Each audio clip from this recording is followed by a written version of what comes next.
After 3 years, Uncle Mike's back to share a meal with us. Today he's checking out an Indian restaurant in Nishiazabu, Tokyo. Uncle Mike's day was pretty straightforward. A client needed some toys for kids. Uncle Mike pulled out 2 options perfect for 3 and 4-year-olds. Deal closed. Just like that. Sometimes business really is that simple. Before dinner, he had some time to kill. Uncle Mike decided to rest by a nearby park. He watched kids playing baseball and reminisced about his own childhood until the kids said it was time to head home for dinner. Hearing the word dinner, Uncle Mike suddenly realized how hungry he was. Uncle Mike figured he'd grab a bite before heading there. Even though it's 2026, Uncle Mike still doesn't rely on his phone to search for restaurants. He loves the thrill of stumbling upon places by accident, so he started walking. A sign for an Indian restaurant caught his eye. Uncle Mike paused for a second. Yeah, it had been a while since he'd had curry. There was a sign by some stairs. Uncle Mike naturally followed them down, only to find it was pitch black inside. No restaurant at all. Uncle Mike realized he'd gone the wrong way. He turned around and headed back. That's when he spotted the real entrance on the second floor. Uncle Mike climbed up another level and finally found the actual Indian restaurant. The place was spotless and clean. The tandoor and stove were gleaming. The owner clearly cared about keeping things nice. Ordering's always tough for Uncle Mike. That's what happens when you're a real food lover. You want to try everything on the menu, but you're scared of picking something mediocre.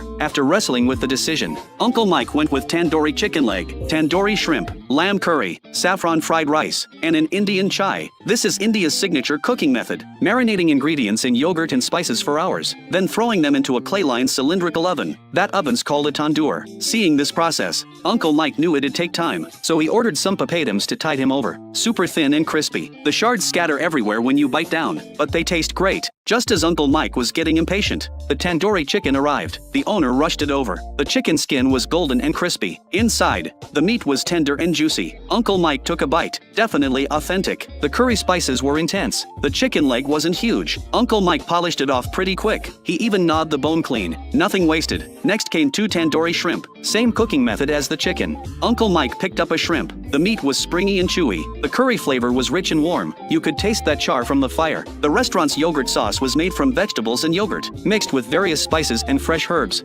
Uncle Mike grabbed a spoon and tried some. Good stuff. Out of curiosity, Uncle Mike dipped the tandoori shrimp in the yogurt sauce. From the look on his face, he was pretty satisfied with the combo. The lamb curry and saffron rice came out. These two are a classic pairing. The lamb curry looked incredible, perfect mixed with rice. Uncle Mike grabbed a spoon and stirred it around, then took a bite. The curry was warm and mellow, but curry alone wasn't enough. Uncle Mike added a few more spoonfuls of yogurt sauce, made it richer and tangier, really opened up his appetite. He also crumbled up the leftover papadums, sprinkled them into the curry, added that crispy crunch. It was satisfying that crackle with every bite. Finally, Uncle Mike finished his chai, said goodbye to the owner, left completely satisfied.